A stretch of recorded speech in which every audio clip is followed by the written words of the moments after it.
I'd like to welcome each of you to our April meeting for the Golf Committee. And first item on the agenda, Tom, would you be so kind to introduce our latest addition to the team? Well, I'm very proud to introduce to our community and to the Golf Committee, Graham Kornmeyer, who is going to be taking the place of Keith, who will be retiring in how many days now? How many left? Less than 25. Less than 25. Not that he's counting, but we're very pleased to have Graham join our team. Maybe you could just take a moment or two and tell the community about yourself. Make sure you hit the green button. Okay, my name's Graham Kornmeyer. I'm here from Shreveport, Louisiana. It's my last place that I was employed at, Southern Trace Country Club. Before that, I was down in Florida for 5 years and have kind of worked throughout the Southeast. I'm a University of Georgia graduate, certified golf course superintendent since 2018. I've been in the business for about 22 years, and really enjoy golf course maintenance. So it's my passion, and certainly thankful to be able to work with Keith for the next 25 days? You said something like that. Well, and he's assured me I can call him anytime, so I'm thankful for that too. So it's really good to have this transition period with him, and excited to get going out here. So, well, we welcome you to the team, and it's unfortunate that we're losing Keith, but we're welcome you, and we'll talk a little bit about that later. So, okay, moving right along, we're going to approve the February 14th JC meeting minutes. If we can have a motion. Jerry, a second? Okay. Any corrections or additions? If not, all those, I have 3 votes. Dave DeGraff is gone today, and Mark Deal and I have both proxies. So I have 3 proxies, 3 votes today. Golf facilities. Let's start over here with Gary. We're back on that. Gary. They had our first demo day, I think, at Highlands this last week. TaylorMade was out there. I think it was well attended. I'm not sure if they got full, but it was pretty. It was full. That's our 3rd one. Yeah, and it We've cost, had 3 already. It cost me $1,000. That's perfect. Thank you for supporting. Good job, y'all. It was successful. The fairways are still in pretty rough shape because the grass hasn't really taken off yet. So a lot of tight lies out there. The clubhouse and the area is always good shape, doing well. Aeration is still visible in the greens, so putting is still a little bit of a challenge. Driving range is getting a lot of activity. I mean, it's crazy.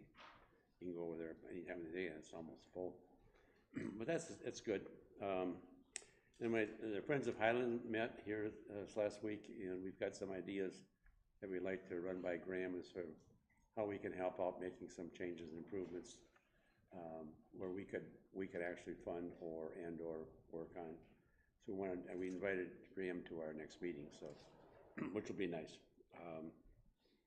But other than that, everything is going well at Highlands. Okay, good. Thank you.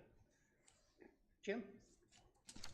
I have the country club, and one thing I'd really like to say about the country club is the golf shop. I mean, I went in there the other day, and there's great selection, shirts, shoes. I mean, I was really impressed with that. People in there are friendly. Cart guys are doing well. And I think the course is still in winter, so it's a little rough. I do have one question about some of the tee boxes seem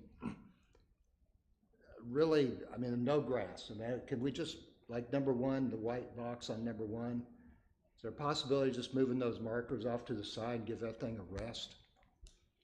And there's probably others too. I've seen some at Kingsdale. And since I play in a league where they make me hit off the yellows and the rest of the guys hit off the whites, I propose they move the white tees back to where the yellows are now. Agreed. I think that'd be perfect. So moved. as long as you move back 1 box, we'll make that work. All right. Okay, Jerry? I have Scottsdale, and those of you that haven't played Scottsdale yet, after we open back up, and need to get out there because the greens are awesome right now. They're working on them, I know. I think they pinned them today. they've got aerated all of the fairways already. I think they finished that today. But the greens are really rolling well. The collars look great, you know, from what we started out as last year with the greens. I think we've done an excellent job of keeping those things protected. We did have a couple of little problems with number 9 and the putting green where somebody, I guess, has walked on the tarps while it was cold, and you can see where they walked all the way across that tracks across. So, but that's coming back. Kyle's working. I talked to him last week, and he's working on those. He's got everything done that he said he was going to do in the last couple of days after I talked to him. The pro shop's doing really well. Again, it's hard to go in there and not have to buy something from some of the gals that are in there that, as far as working on the customers coming in and their merchandise. Also, Kyle, I noticed, had put some little rope barriers around areas that were being worn out a little bit with carts, and has guided those cart paths a little bit better on some of the fairways there, and I appreciate that. So everything else is going really well. Brad?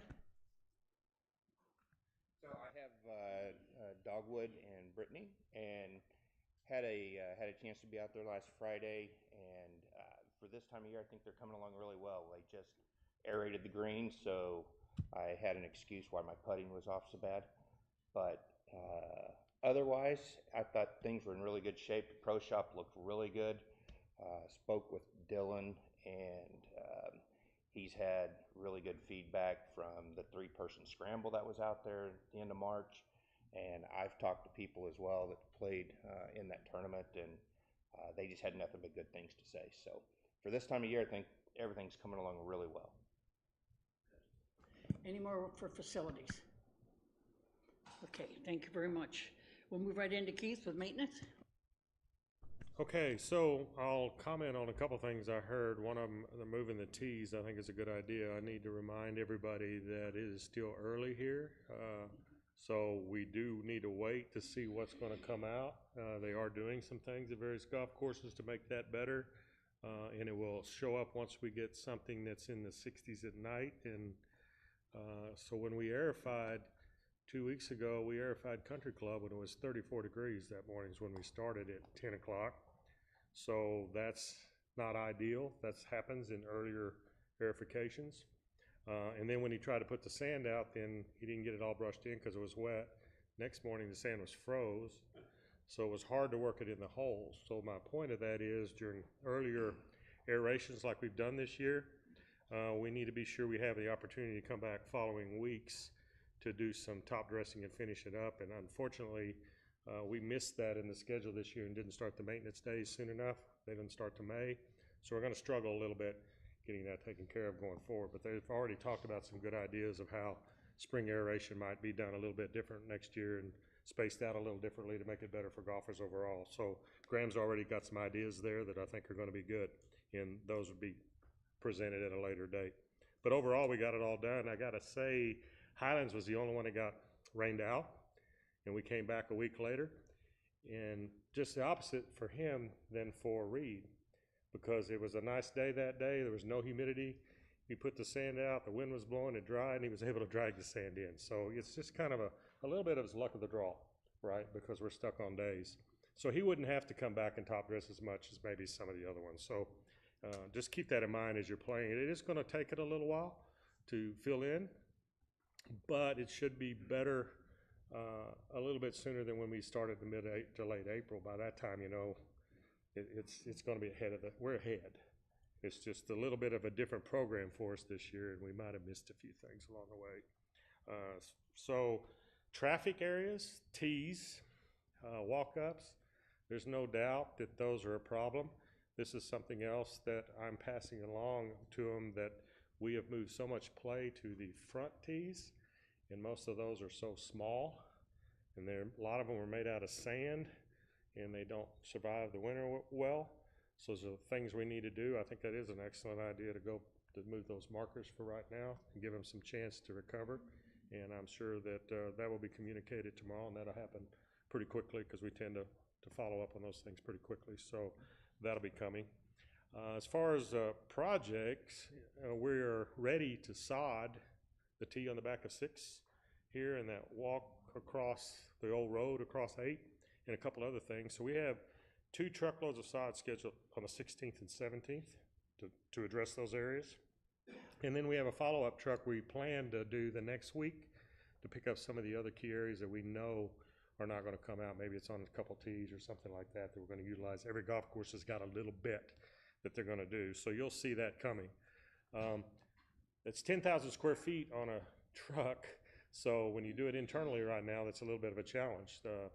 What we're going to be doing with the first load is fairly easy because it's big rolls and you use a machine to lay it down, and those areas are already prepped. The ones that take a little longer will be the second truckload or the third truckload when we have to prep the ground and then lay the sod. One of the other key areas I want to tell you we're going to be sodding, it's the first thing we're going to do, is at Highlands. We built that tee at the back of the range so they would have something to practice on. We did it late. It didn't make it. So we're going to have to resod it. We apologize for that delay, but if we get it done right now, move forward, and then we'll get that going so Daryl has someplace to go back there. There's a spot back there that's dirt that looks like it's been leveled.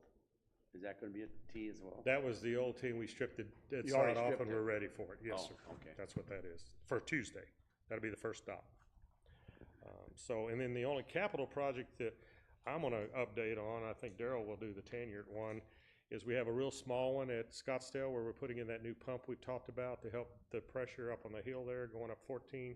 Because if you remember, that water comes all the way from Loch Lomond, goes all the way back. That's the furthest point that you could possibly be.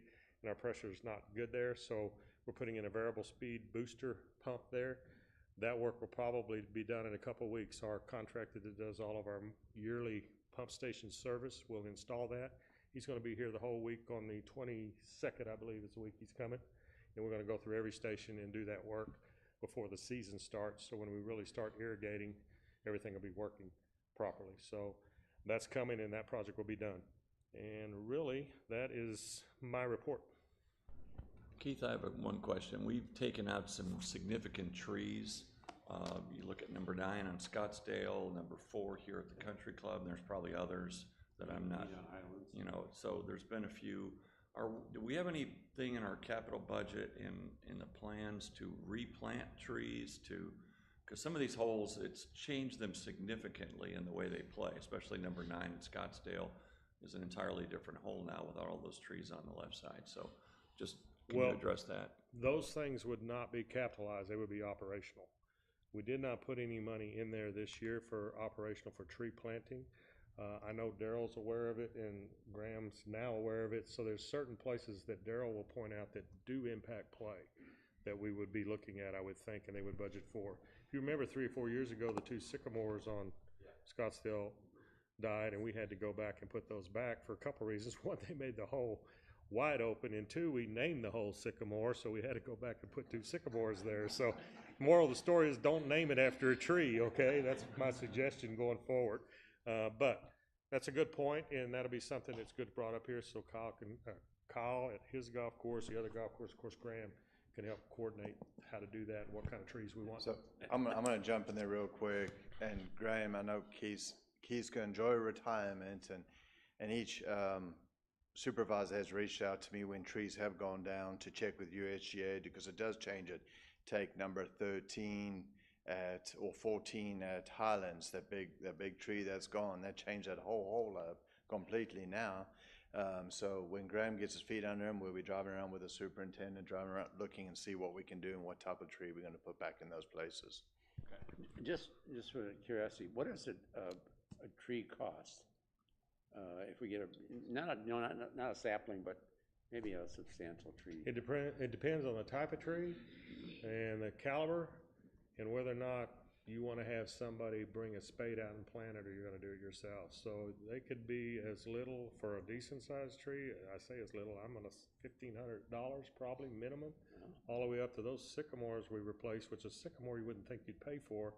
but they were about 2,500 apiece, because they came from a farm.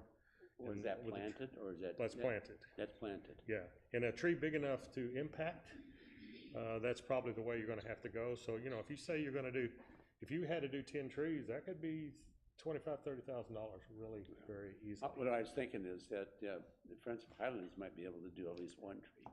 Those would be the kind of things that any of these help groups that would really benefit us, because that's long-term improvement of the golf course and not something that we're gonna, like a flower bed or something that may or may not be taken care of. That's an excellent opportunity. So when you come to our meeting next month, let's talk about that.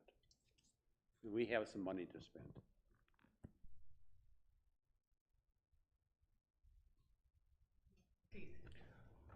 I would like to say on my way out, Jake and his wife came because they came to my very first meeting. They actually he was on the hiring committee along with you. So any complaints you have about me, you can give it to them and they'll take care of it. But seriously, I've met a lot of great people here, worked with a lot of great people, been very supportive overall of everybody, but this group and the board has been supportive without a shake. And I also would like to say I've ridden around now with Graham for almost 2 weeks. He's met with all the superintendents. I've talked to all of them. I think he's going to be a great fit here. I think he's going to do great things. And I would ask that you give him some time to get his feet on the ground, because I might be speaking out of turn, but it's a little overwhelming finding your way around this place right now.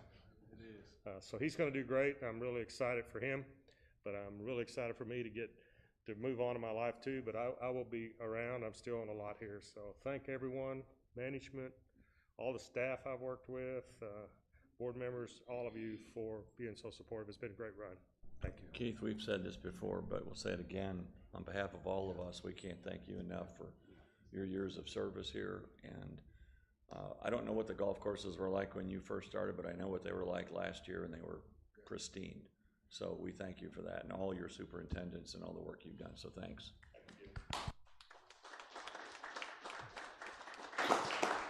Jake and I just discussed it. We thought we did a pretty good job of bringing you on board, so we're taking credit for that.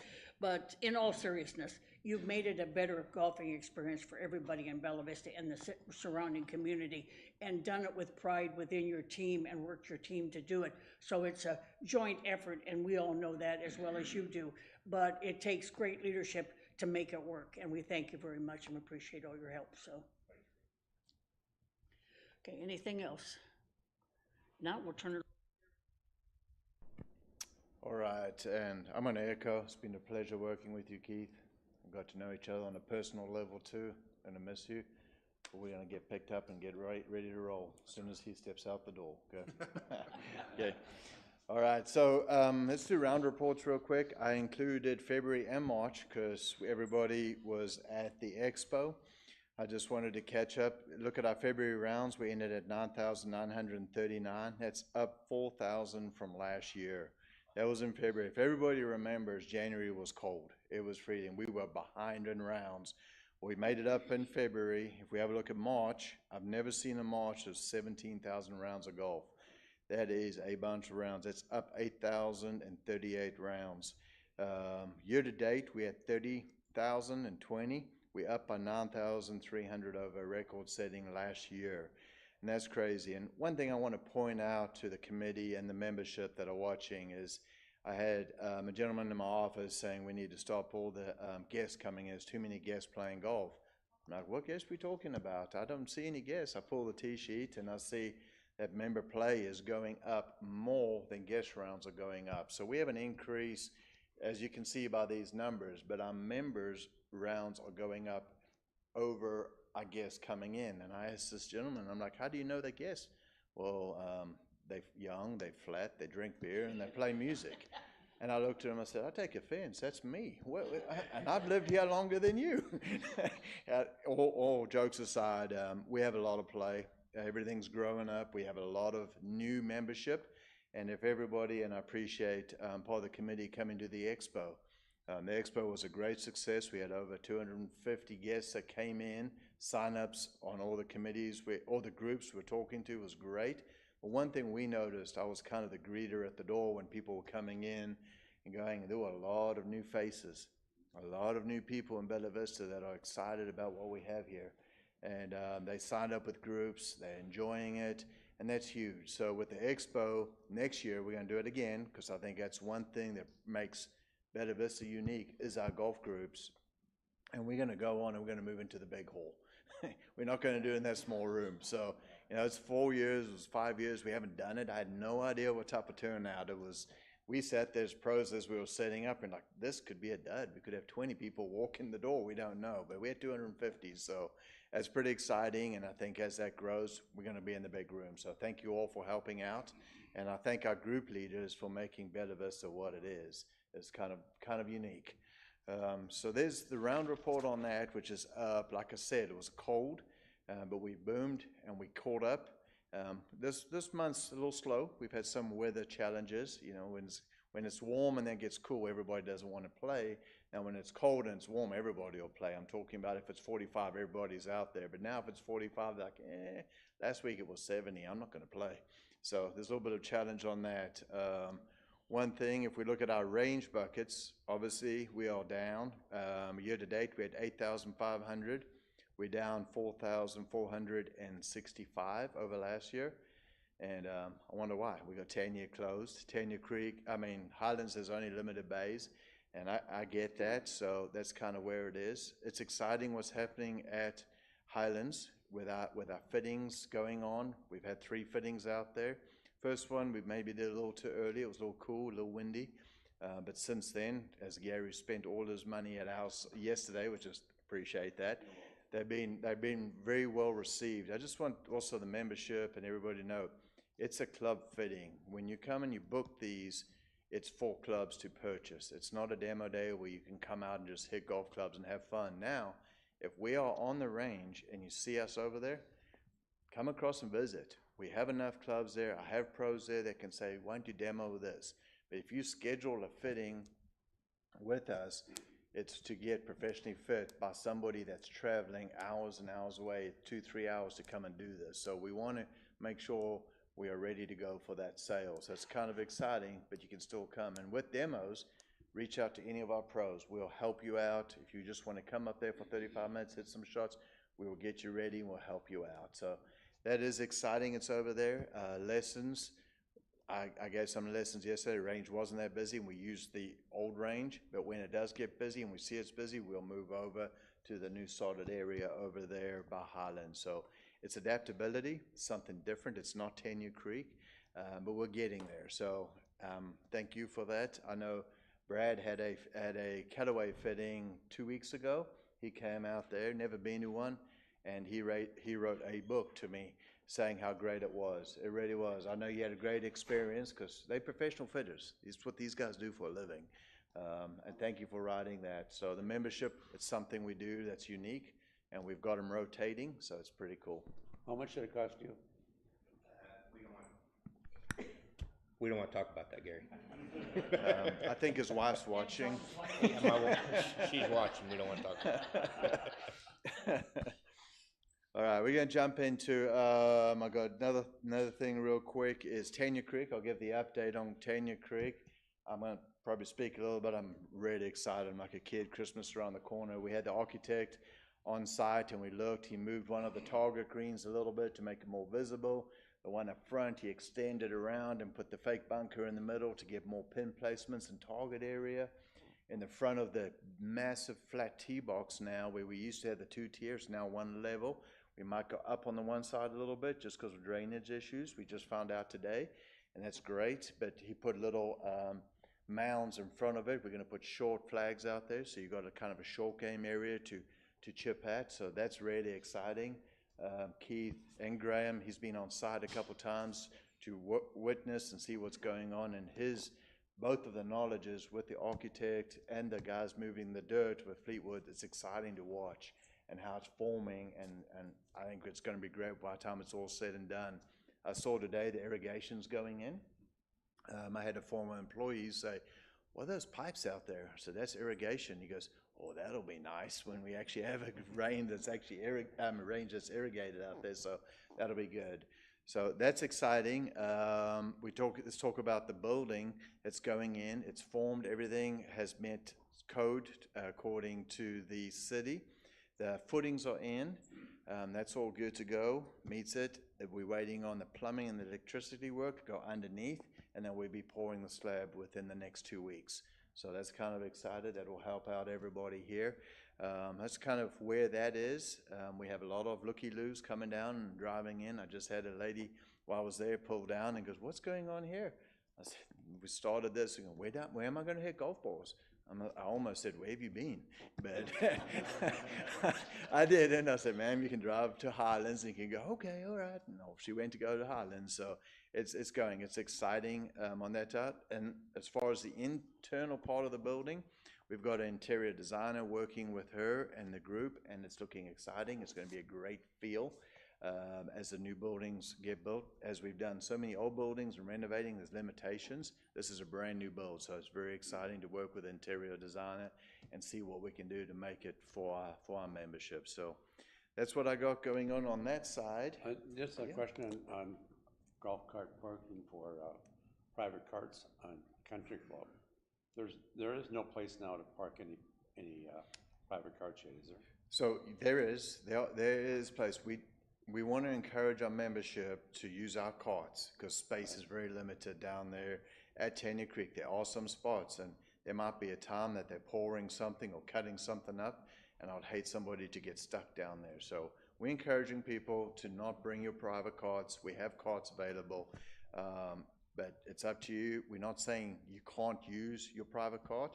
We're just encouraging people not to do it. So talking about the carts, I'm going to jump onto something that's not on the agenda that, 7 years ago, when we were doing 116,000 rounds of golf, remember that, Keith? We remember that. We've been here long enough.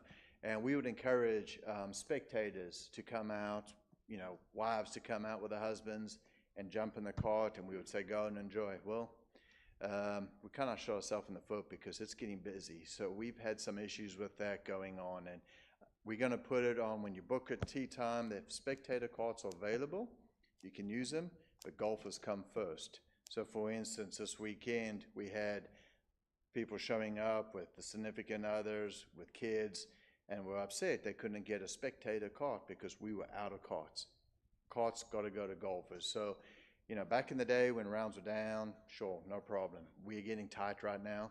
So we've come up with a deal. They'll get an email in their book saying, check with the pro shop, call the pro shop the morning of. You can call down here and Gavin will answer the phone and say, "Hey, I'm in a 4-ball. Any spectator carts available?" "No, sir, not today. It's busy. So please don't bring them." "That's okay. We're good to go." Or we'll have a sign on the counter when you come in saying in red, "No spectator carts today. We've got to take care of the golfers. That's what it's for." So as we go through that transition where rounds are up, it's a good thing to have, but some of our customers are getting a little upset, and I get it. Just times are changing. You don't go anywhere where they actually give you some of the other courses don't even allow spectators out there. We've encouraged it to grow the game of golf, but now we're going to have to say yes or no. You can always walk, but nobody wants to walk. You know how that goes. That's my report on that side. Anybody got questions for me on that? On the spectator carts, are you charging for them, or are they just letting them sir. use them? Really? Yeah, we've never charged. Now, if we have a tournament going on, say a youth tournament going on, and we have parents taking a cart just out there, they do pay for a cart. But if you're riding, we don't charge. That's why it's so popular. I mean, it's a date night, if you think about it. Cheap date night, off you go, and we've seen a lot of it. But yeah, lately we've had to say no, and people get a little upset, but that's where it is. But we do, if a cart goes out without a golfer on it, we charge them. So if there's a golfer on that cart, we don't charge them if they're riding in the seat next to them. Does that make more sense? That's probably a better way to say it. All right, if there's no other questions for me, as you can see, Mr. Alex is not here. The gentleman's got his birthday, and I heard from his girlfriend that he had a surprise birthday party today that he had no idea because he had already turned his agenda in, and he's not here. So if you see Alex, wish him a happy birthday. But getting on to tournaments, I just wanted to cover, we had the 3-person last week, or 2 weeks ago, was phenomenal out of Dogwood.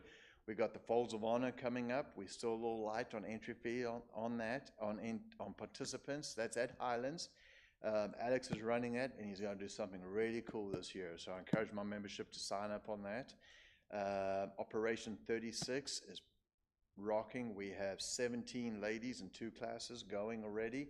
We had our first juniors last night. It was full, so that's all good. So, I mean, it's busy. Our pros are busy. We're rocking and rolling. The season's here. And after this weekend of the Masters is when things really get ramped up. So enjoy the Masters, and that's all I've got to say.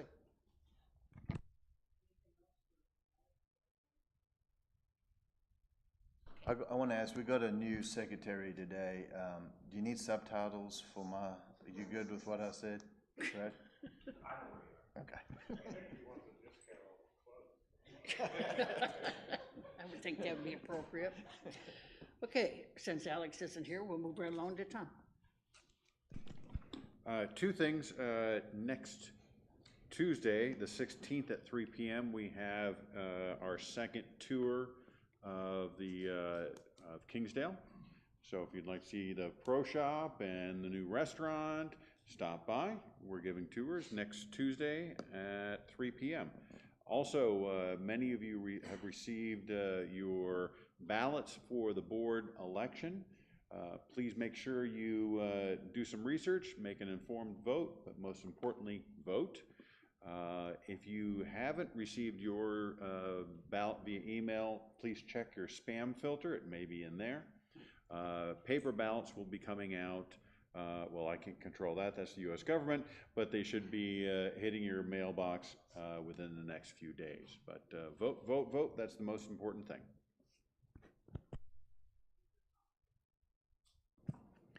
Anything for Tom?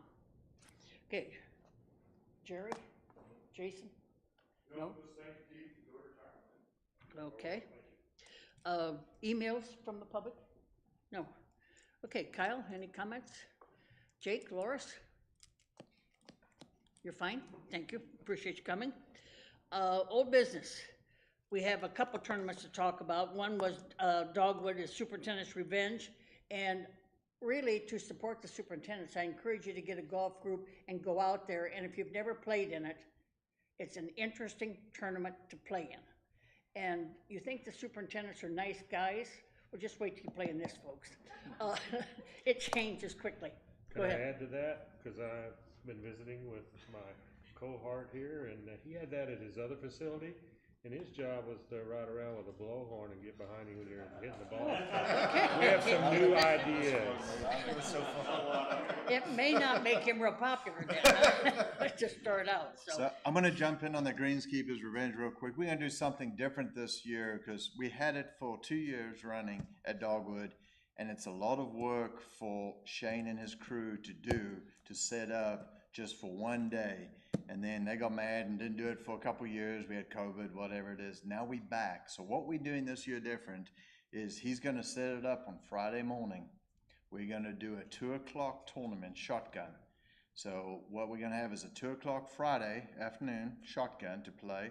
And then on the Saturday, we have tee times, a full tournament as well. So we're going to have 2 tournaments in 1.5 days. That way we get the benefit of him setting up, and he's not like, I just put it up and it's done in a day.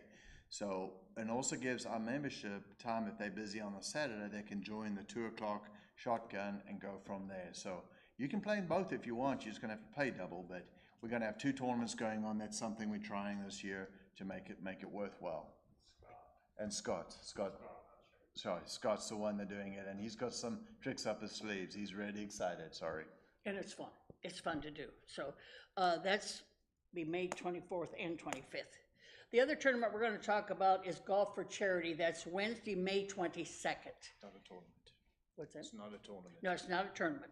It's a charity day, and it's put on by the POA and the Foundation for Bella Vista, and is strictly to benefit charities. And Tom, you've got a couple of slides there if you'd like to show them. First one, the 5 charities. 5 charities are Bella Vista Animal Shelter, Boys and Girls Club, the Community Television, the Courtesy Van, and the Historical Society. They all put in a project that they would like to complete that they don't have money for. And so that's what it's for. It's to help to benefit the charities within Bella Vista. There were a lot of charities that put in that were not selected. These 5 were selected for their projects, which is an excellent idea. The next thing we want to talk about is Sock It To Me. We will be asking for volunteers to help out. A sock will go on each golf cart, and we hope that each person that plays golf would contribute to the sock. And last year we made $3,888 simply by contributing to the sock, which makes a good benefit for everybody, and it works out. So I'll ask for volunteers to put them on and take them off, and we'll go from there on that. The next screen should be the wine tree. The wine tree is down here at the Country Club from Wednesday through Saturday evening. 150 donated bottles of wine are on that wine tree. So one way you can help is donate wine, and if you would rather purchase the wine, what it is you give $20, you pull a cork, and whatever number that cork matches of the wine bottle, that's the bottle you get. And so that brings in about $3,000–4,000 when they're done. So as you see, it's a real moneymaker, but that's all donated wine. So you can help in that way. Next slide. They have a silent auction. And this is one of the items that will be in the silent auction this year. And people donated that, and I think that came from Flat Tire. And I think that's who it was. And so they will have silent auction items up here as well. So you can either donate or contribute or whatever you can do to help us out. And I'm going to pass out to you a copy of information that if you'd like to help, it's available.